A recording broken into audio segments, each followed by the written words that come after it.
Olá, queridos amigos, sejam bem-vindos a mais um Encontro com a Palavra.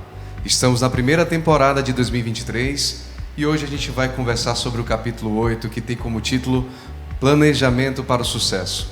Estou com dois amigos aqui, dois irmãos, o Gilberto e o Kleber. Vocês querem dar uma palavrinha para os nossos amigos? Olá, queridos amigos, é um prazer ter a companhia de vocês. Espero que vocês apreciem também o texto e o assunto que nós vamos debater aqui hoje, sob a luz da Palavra de Deus. Que possamos crescer em conhecimento e sabedoria para o nosso bem e para a honra e glória de Deus também. Olá a todos, muito obrigado por participar, é sempre uma honra estar com vocês. E estamos planejando para o nosso sucesso, será? Acho que é isso que vamos estudar essa semana, que Deus os abençoe. Amém. Vamos fazer uma palavra de oração ao nosso Deus? Convido você também que está em casa. Senhor Deus, nosso Pai querido, estamos aqui reunidos entre amigos para estudarmos a Tua Palavra, aprendemos um pouco mais sobre os Teus ensinos, sobre planejamento, sobre como conduzirmos a nossa vida de maneira tranquila, reduzindo, mitigando aí riscos financeiros e de estresse. Pedimos a Tua bênção, a Tua paz, a Tua sabedoria, em nome de Jesus. Amém. Gilberto, qual foi o seu ponto alto da semana para você, do tema que estudamos? E se você puder também, leia para nós aí qual é o verso da semana, o verso para memorizar, por favor. Tá bom. Eu vou começar lendo o verso e depois em seguida respondo a sua pergunta. Tudo o que vocês fizerem, façam de todo o coração, como para o Senhor e não para as pessoas, sabendo que receberão do Senhor a recompensa da herança. É a Cristo, o Senhor, que vocês estão servindo. Isso está em Colossenses, no capítulo 3, nos versículos 23 e 24. Um texto muito rico, muito lindo, né? Mas, professor Leandro, o que ficou realmente no meu coração, essa semana estudando esse tema, foi uma frase que um dia eu ouvi de alguém. Ninguém pode dar aquilo que não tem. Se a gente for para o contexto da vida de Cristo, ele disse o seguinte a respeito da sua vinda nesse mundo: eu vim para servir e não para ser servido. Quem serve, serve alguma coisa. E para se ter alguma coisa para servir, você tem que obter isso. Então é sobre essa questão de como obter, seja um produto, um conhecimento, um dom, né? Que nós vamos estar trabalhando aqui nesse contexto de como a gente conseguir isso, para ter o que ofertar nessa nossa caminhada como cristão.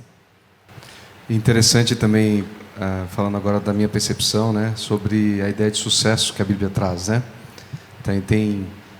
Tem pontos que são comum, é um ponto comum, né? São pontos que a grande maioria das pessoas entende que é sucesso, mas tem outros pontos que parece que é um pouco de loucura, né? E a gente vai discorrer um pouco sobre isso.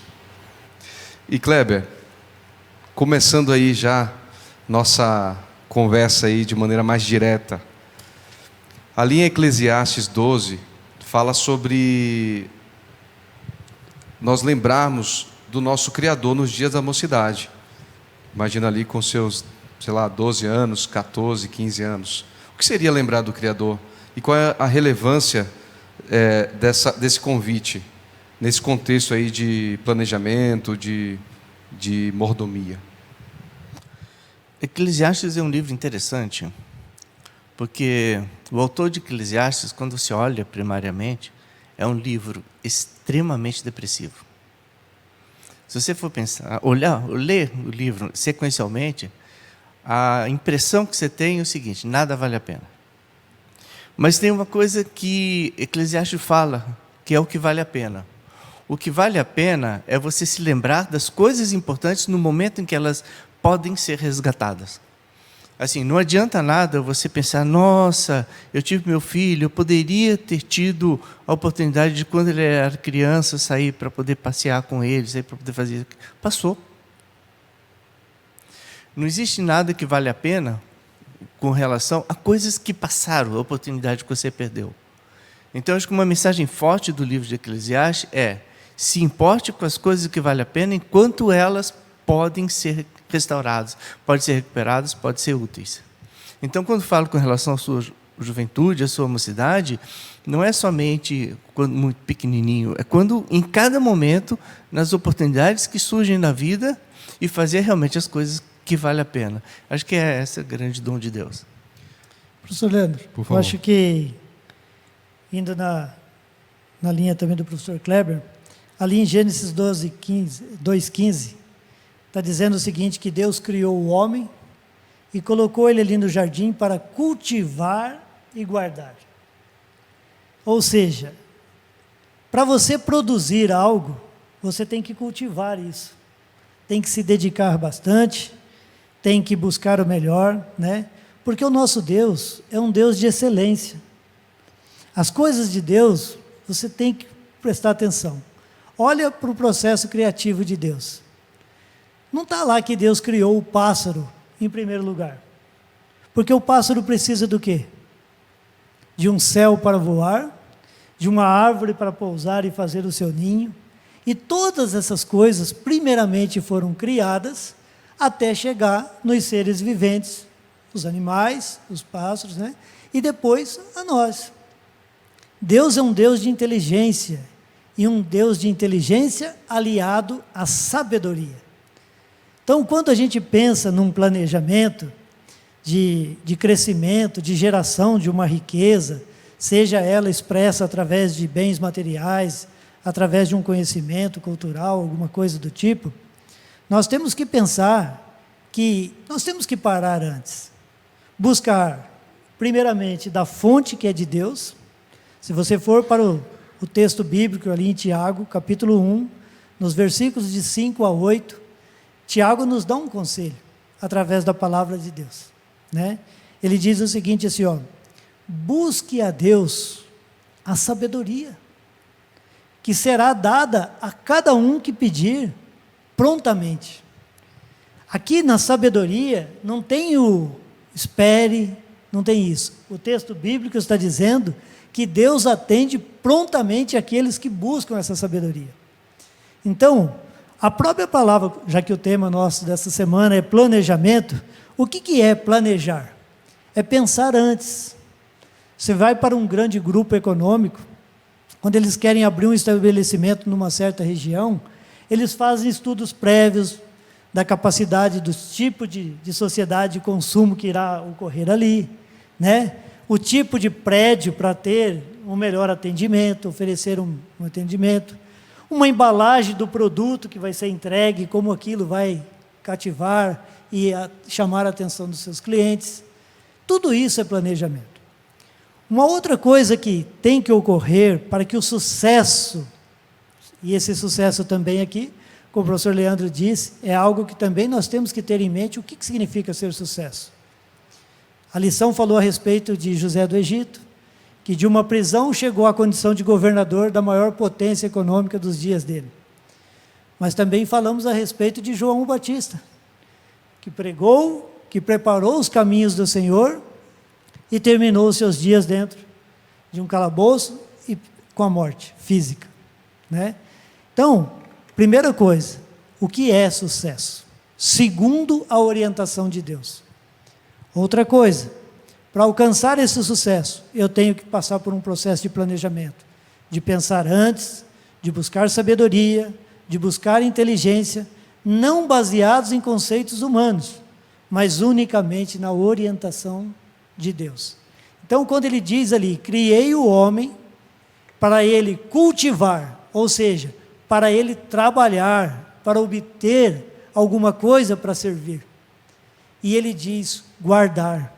O planejamento, ele não só auxilia você a obter aquilo pelo qual você está planejando, mas é você conseguir, a partir do momento que você obtém, dar continuidade àquela conquista, àquela bênção que Deus deu, da melhor forma possível. Então, isso tem que passar de geração para geração. Isso exige conhecimento, isso exige humildade e reconhecimento de que essa bênção não chegou até você por acaso. Ela chegou para abençoar você, a sua família e as outras pessoas que estiverem também ao seu redor. Eu queria só retomar a questão do que é buscar a Deus, o seu reino e a sua justiça em primeiro lugar. Sim. E eu não gosto muito de um texto pensado dentro do contexto. Contextualizar, né? Olha só, tem uma coisa interessante nesse texto que está no final da organização do livro de Mateus, que é o capítulo 6. Começa dizendo assim: cuidado para não praticar boas obras diante dos homens a fim de ser vistos por eles. Do contrário, não tereis recompensa do nosso Pai que está nos céus. Assim, quando der esmolas, por exemplo, a gente vai falar sobre caridade, eu tenho uma ideia bem particular acerca disso. Não façam tocar trombetas diante de si. Isso não é uma realidade nova. A realidade da religiosidade no tempo de Jesus é que você deveria emprestar dinheiro a alguém com testemunha, mas doar a alguém tendo Deus por testemunha.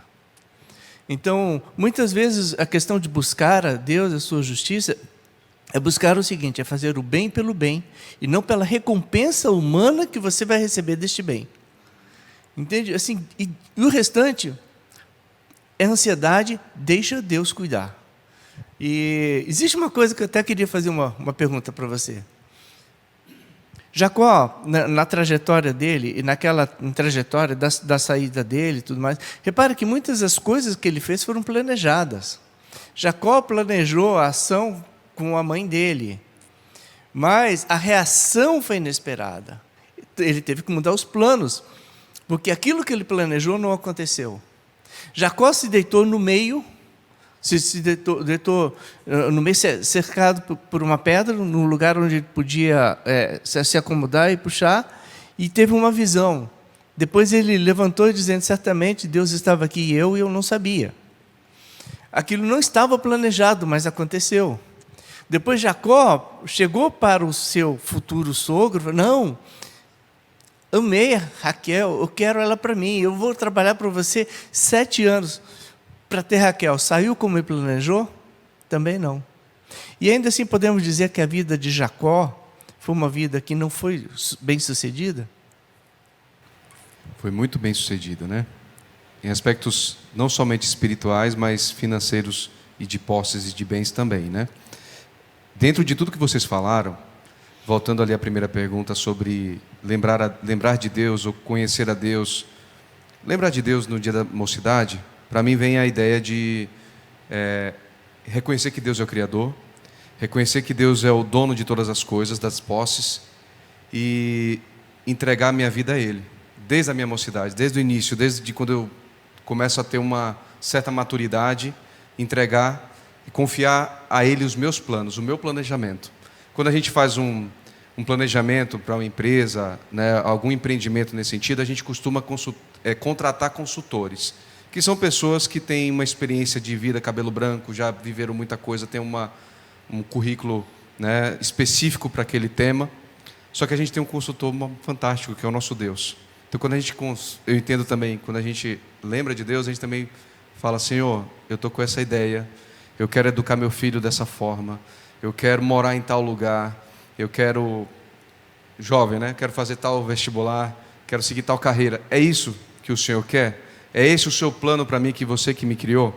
Eu entendo isso também como algo nesse sentido de colocar, lembrar de Deus na mocidade. Mas isso não quer dizer, Gilberto e Kleber, que, poxa, eu tenho já, não sei, 70 anos, e eu conheci agora o Evangelho. Será que Deus tem alguma bênção para mim? Será que Deus tem algum plano ainda para a minha vida? Claro que tem, né? Nunca é tarde para você fazer coisas grandiosas para Deus. E, com certeza, lembrar de Deus em qualquer momento da vida vai ser um divisor de águas e um momento de muita paz e de muita alegria e de propósito na vida de cada um de nós. E aí, voltando agora para a história de Jacó. O contexto ali, quando ele chegou na casa do tio dele, né, ele tinha passado por tudo isso que você falou, Kleber, né, de alguns planejamentos, muitos deles não conduzidos pelo Espírito Santo, né, muitos de engano, e surgiram, né, Deus foi intervindo na vida dele. Mas o interessante é que quando ele chegou, naquele momento ali na posse, né, na casa do seu tio, ele já era um homem transformado, ele já tinha entregue a vida a Deus, né? Ele já havia reconhecido que Deus era o Deus dele, que ele iria entregar, devolver o dízimo, que ele reconheceria Deus em todos os seus caminhos. Então, isso também é uma lição para cada um de nós, né? Que quando a gente pensa em colocar Deus em primeiro lugar, eu entendo que é isso. Pedir, comungar, orar, na primeira hora do dia e também em todas as ações. Se você tem um tempo livre, pensa primeiro no que você pode fazer naquele tempo livre para servir a Deus, para levar uma mensagem de esperança para alguém que esteja precisando, para ajudar aqui nessa casa que precisa de tanta gente para ajudar, né? Isso com certeza vai fazer você ter um brilho nos olhos que você nem imagina. Continuando, a gente chega para um tema que tem uma certa polêmica, né? Que é o tema do trabalho. E é um tema que eu particularmente comecei a me debruçar um pouco mais. E para mim foi o ponto alto da semana, né? Para mim, Leandro, né? Porque é um tema que, particularmente nos últimos meses, eu tenho encontrado alegria no trabalho. Eu tenho percebido como realmente Deus separou o ser humano para o trabalho, para que ele fosse feliz. E aí eu queria, né, fazer uma provocação, começando pelo Kleber. A gente tem uma vida, né, Kleber, quando a gente vira adulto, a gente casa, tem filho, e tem toda aquela demanda financeira para poder trazer educação, saúde, ainda mais nesse contexto aqui de Brasil. E o que qual é a importância, né, nesse momento de vida, para o casal, primeiramente, a questão de estar em comunhão com Deus. O que é que isso possibilita ou evita ou mitiga em relação a viver esses anos aí, principalmente na criação dos filhos? É tão chamativo no livro de Eclesiastes, novamente voltando, porque é um livro para você refolheá-lo e revisitá-lo várias vezes. A excepcionalidade desse livro está nessa questão de que a pessoa abençoada é a pessoa que tem a satisfação na sua vida. Ao você falar que o trabalho não é para você meramente um sustento, é uma fonte de satisfação, essa é a grande bênção. Porque essa é a grande bênção do trabalho. O trabalho de você ser útil e você não somente ter a recompensa, construir a sua vida, mas também se sentir satisfeito com aquilo que você está fazendo e feliz. Então, as bênçãos não advêm somente do fruto final do trabalho, advém também do processo, também do evento, também de estar trabalhando, estar se sentindo produzido, e isso é humano. Essa inquietude humana, inquietude de produzir e de fazer mais. E a questão que fala muito no Eclesiastes, que cita, que para mim é um livro assim, excepcional, eu tenho verdadeira paixão por esse livro, é de que a verdadeira bênção não está no fruto do trabalho, mas está na bênção que você recebe pelo fruto do trabalho. O que Deus te abençoa, e aí talvez somando isso, né, com a primeira fase, com a primeira parte que nós estudamos, que foi o tema de domingo, em buscar a Deus em primeiro lugar, e Deus nos abençoa, para Deus nos abençoar naquilo que é o nosso trabalho. Não é assim, isso que eu costumo dizer, a gente muitas vezes nesse nosso mundo muito materialista, a gente pega exclusivamente no fruto, no quanto eu ganhei do meu trabalho.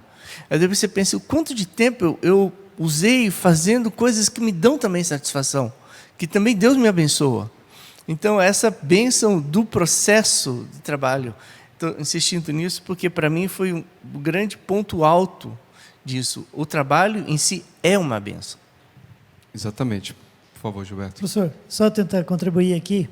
Falando a respeito da nova terra, e uma das coisas que me enche o coração de muita alegria é quando o texto de Apocalipse nos diz o seguinte, que na nova terra, cada um comerá do fruto do seu trabalho. Ou seja, lá não haverá empregados um de um outro. Nós vamos nos alimentar com base naquilo. O que eu quero trazer aqui para nós aqui que estamos conversando? Isso me lembra o texto de Tessalonicenses, capítulo 3, né? Que o nosso guia aqui, ele traz ali no tópico, nesse tópico. Também contribui, né? Sim. E o que eu quero trazer aqui para você? Talvez hoje você é um profissional da construção. E você levanta de madrugada, sai de uma periferia da cidade, enfrenta várias horas de ônibus, chega, trabalha num serviço pesado o dia todo, e ao término daquela construção, você olha um dia para trás e vê construída ali uma linda escola. Mas, dado a sua condição financeira e da sua família, o seu filho não pode estudar ali. Você ajudou a construir aquilo e não tem direito de seu filho usufruir do fruto do seu trabalho. Mas, na nova terra, se lá estivermos o mesmo conceito de escolas que temos aqui, o nosso filho estudará na escola que nós construímos. Andará nas rodovias que nós também pavimentarmos. Ou seja, Deus não quer que os seus filhos vivam numa condição de escravos. Certo? Então, o nosso Deus, Ele quer nos encher de bênçãos. Não para nos gloriarmos em nós mesmos, mas para que o nome dEle, através das bênçãos colocadas por Ele sobre nós, seja grandemente glorificado. Então, a gente tem que ter esse sentido de missão, que tudo aquilo que nós formos fazer, segundo o que está ali em Eclesiastes, no capítulo 9, no verso 10, tudo que vier à tua mão para fazer, faça-o com todas as tuas forças, certo? Ajude, contribua da melhor forma possível. Porque na verdade esse contexto do capítulo 9 está falando a respeito da brevidade da vida e da condição do sono da morte, caso venhamos a descansar em Cristo Jesus antes da volta dele. E de que temos que ter o senso de missão de que o nosso tempo é valioso aqui, e ele tem início, meio e fim, certo? Então, todas as oportunidades que eu tenho de contribuir com essa visão altruísta, de participar, né? E até falando a respeito do terreno aqui do lado, quando foi lançada a ideia da igreja adquirir o terreno aqui, foi feita aquela campanha entre os irmãos para também ajudarmos de uma forma especial, e eu lembro que eu e minha esposa tomamos a decisão de ajudar, segundo mais ou menos os propósitos que o pastor apresentou, dos cálculos, e de que cada família, se pudesse contribuir, seria viável, e eu lembro que eu ajudei. Hoje, está nos transformando aí a realidade de uma nova escola, aliada à igreja. Essa escola, provavelmente, segundo os planejamentos iniciais, ela vai lecionar para alunos até o 9º ano. Eu tenho uma filha que hoje, até lá, não estará mais nessa faixa da escola. Mas hoje a minha filha também desfruta de uma escola adventista que ensina ética, moral, né? Para ela nos primeiros anos de vida, contribui sonho e realidade de doações de outras pessoas que antecederam a nós, que está nos chegando.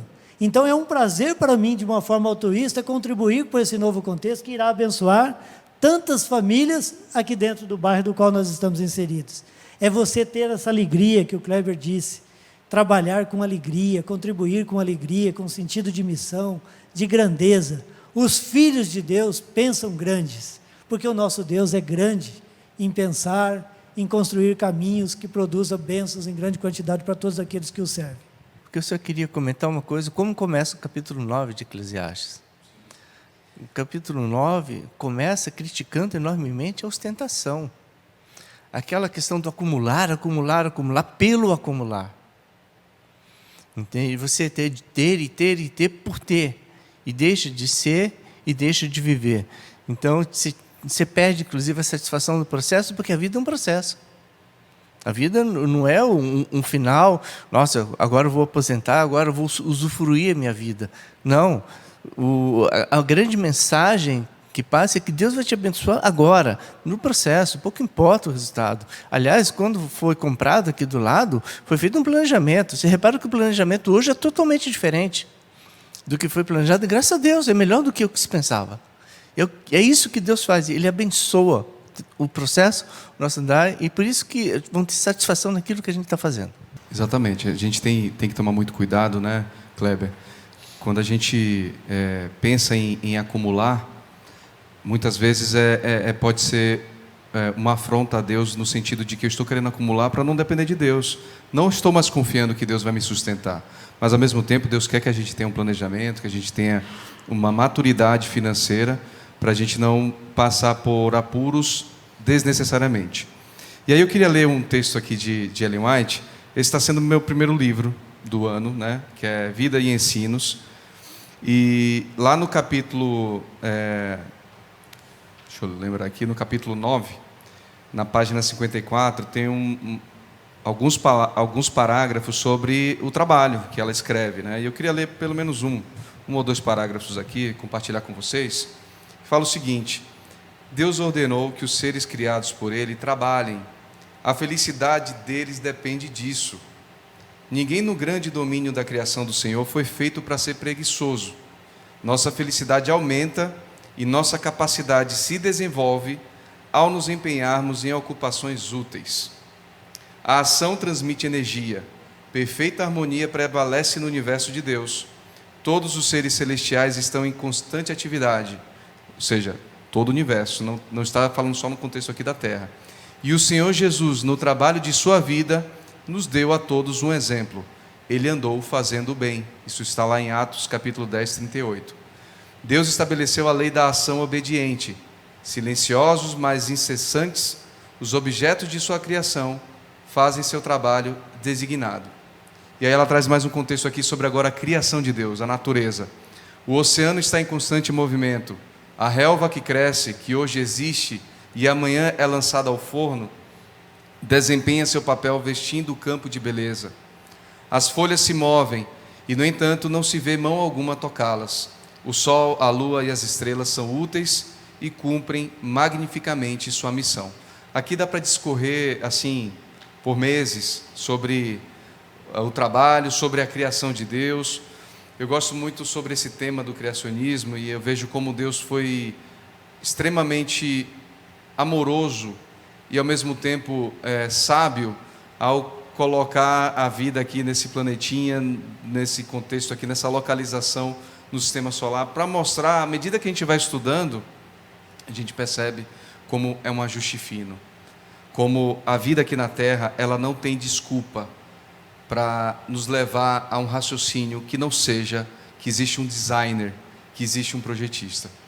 E esse exemplo todo da dinâmica da natureza, da vida, nos faz ver que também temos um propósito. Não fomos criados apenas para viver, como Ellen White escreveu aqui, né?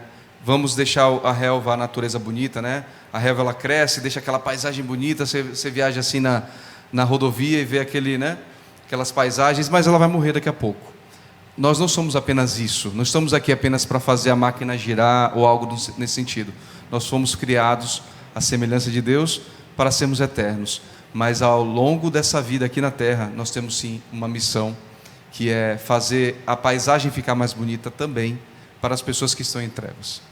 Professor Leandro, contribuindo aí um pouquinho, eu gosto muito daquele posicionamento que teve Caleb. Logo que eles saíram ali do Egito, após cruzarem ali o Mar Vermelho, foi feito o planejamento já da distribuição do que seria pelas tribos da terra. E Caleb já estava com a idade de uns 40 anos, mais ou menos, ali no processo da caminhada do deserto. Eles caminharam por mais 40 anos pelo deserto. E quando eles estavam às portas de conquistar a terra prometida, ele disse o seguinte: eles fizeram uma reunião novamente, e uma das partes mais difíceis da terra era a parte onde ficavam as montanhas, porque ali estavam os grandes povos fortes, que seriam os anaquins. E ninguém queria pegar muito aquele canto. E Caleb deu a seguinte fala. Ele falou assim: hoje, olha, com 80 anos, eu me sinto com o mesmo desejo e a mesma confiança do dia que Moisés disse para mim que essa parte ficaria para eu conquistar. Você vê que realmente quem está em Deus, e eu sempre costumo dizer para as pessoas, se você tem dúvida do quanto você é amado por Deus, leia o capítulo 40 de Isaías, para você ver o quanto que você é amado. Se você quer ter certeza do Deus a quem você serve, leia o capítulo 41. Lá está o verso 41:10, estão cantados pelas músicas e dito: não temas porque eu sou contigo, não te assombres porque eu sou o teu Deus. Sou eu que te guardo, que te fortaleço com a minha destra fiel. Então, é com esse pensamento de eternidade, como o professor Leandro comentou, que ainda é tão difícil da gente imaginar isso, mas é com esse pensamento de eternidade que nós temos que viver essa nossa passagem por aqui. Perfeito, exatamente, professor Gilberto. Ainda nesse contexto do trabalho, né, a gente está conversando aqui, mostrando que é importante trabalhar, que seremos mais felizes. E eu volto para a pergunta que eu fiz no início. E esse tempo aí que a gente está cheio de energia, mas ao mesmo tempo as responsabilidades são enormes. Como é que a gente consegue, qual seria a receita principal para a gente conseguir lidar com esses anos de labor em família ali, né? Com todo esse estresse, essa pressão que nós temos hoje para sustentar uma família com o mínimo de segurança e de dignidade. Falar em termos atuais, pensando, por exemplo, por que a gente carrega esse ranço de que trabalho é um fardo? Isso não é bíblico. Isso não é bíblico. Na realidade, isso é romano, né? E a gente acabou adquirindo essa ideia de que trabalho é uma ação feita por escravos e que para nós, como os donos desses escravos, como primeiramente usufruirmos do fruto desse trabalho. Foi assim que o Império Romano foi construído. Foi assim que a nossa história ocidental, em parte, foi construída e contaminada. O que é bíblico é o seguinte: você colhe e recebe fruto do seu trabalho. Essa é a grande bênção. Então, a grande bênção é o seguinte: faça o melhor que você puder. Em primeiro lugar, coloque a Deus em tudo, em primeiro lugar. Eu gosto muito da sensação de primícias, assim, da expressão primícias, porque primícia significa o seguinte: em tudo.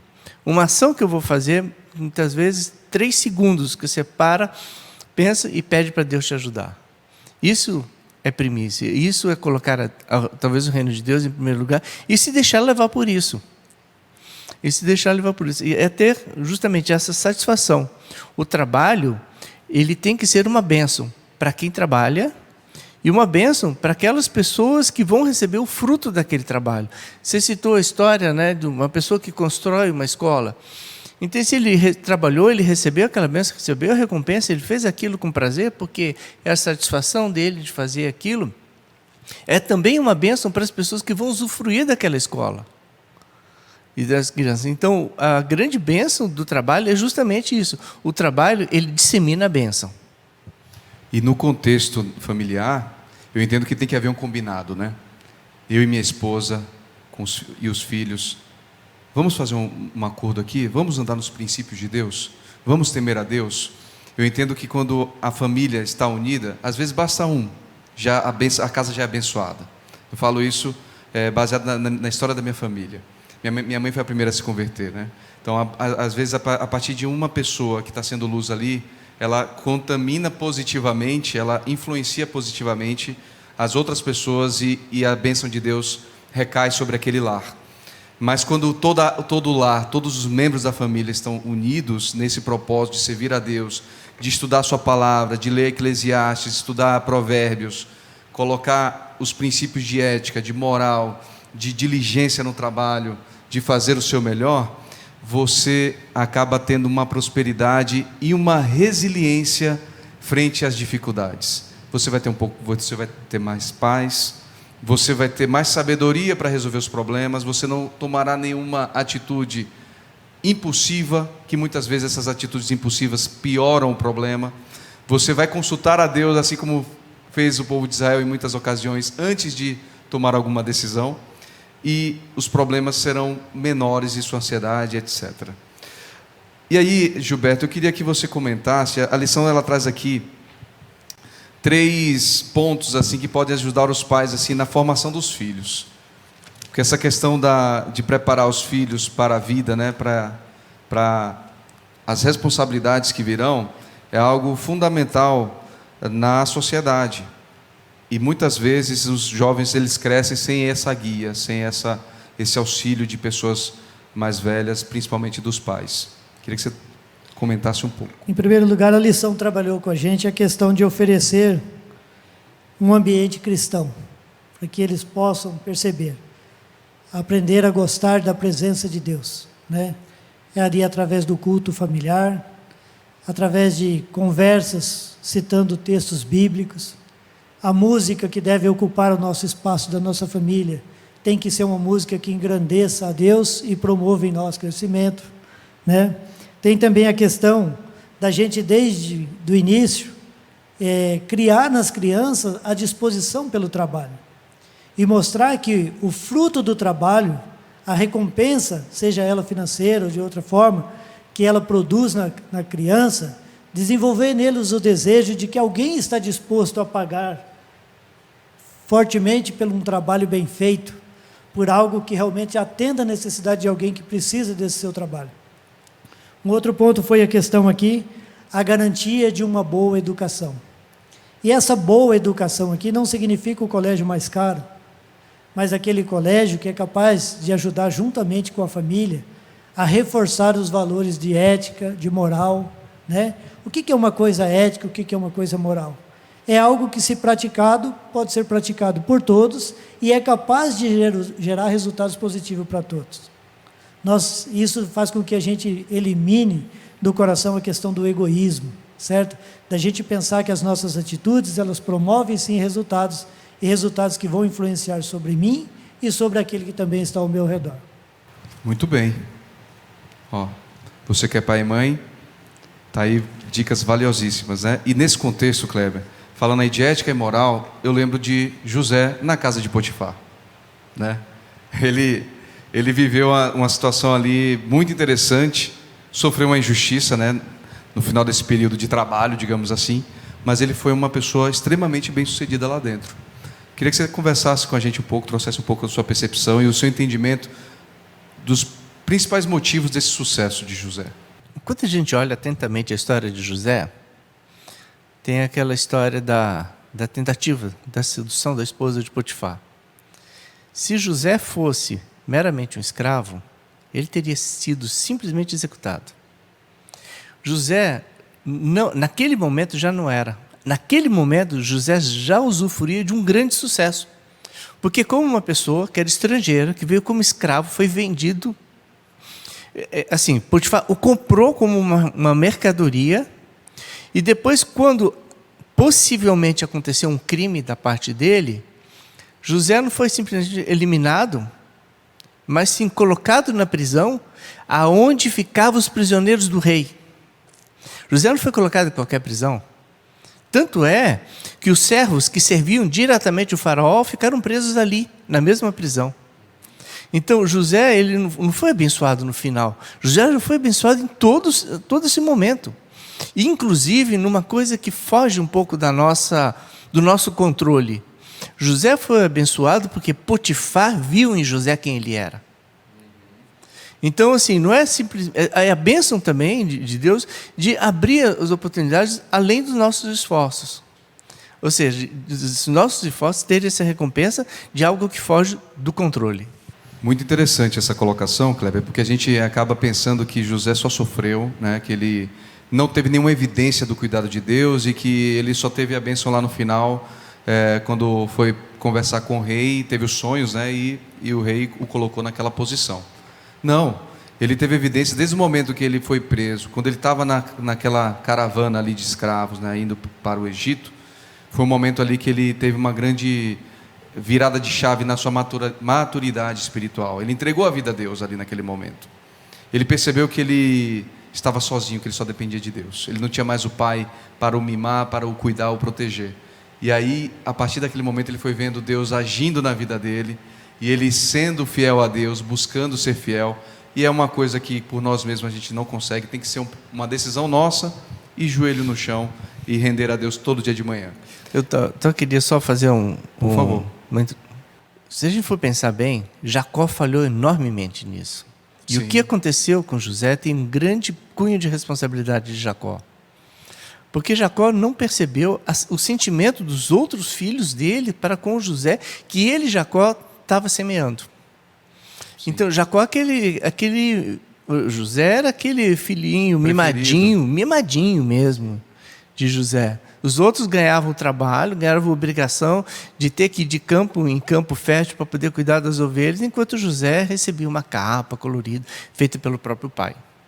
Então, assim, e José, de repente, foi lançado numa condição. Só que aquilo que foi semeado nele, que eu queria até voltar um pouquinho antes, sobre a responsabilidade e o ponto de equilíbrio entre o trabalho e filhos, que a gente não pode nem abandonar o trabalho e nem abandonar aqueles que Deus nos deu. Quando Deus nos deu os nossos filhos, Deus nos deu uma responsabilidade. E a gente, mesmo no momento de labor, mesmo no momento que a gente está construindo, está tentando criar as bases para você ter uma condição equilibrada e tranquila na vida, a gente não pode abandonar os nossos filhos. Então, esse equilíbrio é um equilíbrio dinâmico. Perfeito. Estamos já indo para o final do nosso bate-papo aqui. Gilberto, a gente tem textos maravilhosos na Bíblia que falam sobre gestão financeira, sobre gestão da vida, né? E muitos desses textos estão em Provérbios. Você queria trazer para nós aí algumas reflexões, algo que te chamou sua atenção ao ler esses textos essa semana e poderia compartilhar aqui conosco? Leandro, uma das coisas que primeiro é a base do sucesso de todos nós é que seja o sucesso, seja os resultados que ele possam proporcionar, a base deles tem que ser a lei de Deus escrita no coração. Eu acho que por aí passa aquele adorador do qual Deus deseja. Importa, como Jesus disse ali para Nicodemos, importa nesses dias que eu encontre adoradores que me adorem em espírito e em verdade. A lei de Deus tem que estar escrita no coração. E ela tem que ser a base de tudo. Se você vai lá para o Evangelho de Marcos, no capítulo 14, no verso 28, se eu não me engano isso, Jesus fala ali a respeito de você construir a casa, ou na areia ou na rocha, né? Então, você quer construir a casa na rocha? Construa sob como alicerce a orientação da palavra de Deus. Ela vai proporcionar em mim e você alegria pelo trabalho, o propósito correto do qual nós devemos realmente trabalhar, e será satisfatório. Esse resultado vai produzir vida para você e para aqueles que também estão ao seu redor. Muito bem. Lá em Provérbios 3, a partir do versículo 5, nos traz a noção de que devemos reconhecer Deus em tudo. Que Deus é o Criador, que Deus é o dono de todas as coisas e devemos honrá-lo seguindo a sua vontade, as suas orientações no guia da vida que é a Bíblia, que é a sua palavra, que é o manual de vida do ser humano. E aí Ellen White, alinhado com esse texto, ela escreve lá no livro Educação, na página 96, o seguinte: aquilo que se acha na base da integridade comercial e do verdadeiro êxito é o reconhecimento da propriedade de Deus. O Criador de todas as coisas é o seu proprietário original. Somos seus mordomos. Tudo que temos foi confiado por Ele para ser usado de acordo com sua direção. E o que é que Deus quer, né? Ele quer a salvação de todos os seus filhos. E quando usamos o que Ele nos dá, né? As bênçãos que Ele nos dá, intelectual, de posses, de talentos, para servi-lo, é porque estamos, de alguma forma, ajudando outras pessoas a conhecê-lo, a viver à base do amor. Eu imagino que a gente já repassou aqui, pelo menos com o tempo que a gente tem, mas, Kleber, eu queria que você concluísse com suas palavras qual foi o seu sentimento ao longo da semana e trouxesse alguma mensagem final para os nossos amigos. Pois é, assim, quando falamos sobre planejamento e sucesso, eu gostei muito, inclusive está marcado aqui no meu texto, Provérbios 22:1. Mais vale o bom nome do que muitas riquezas. Ser estimado é melhor do que ouro e prata. Ou seja, você está rodeado das pessoas que gostam de você, Isso é uma grande bênção.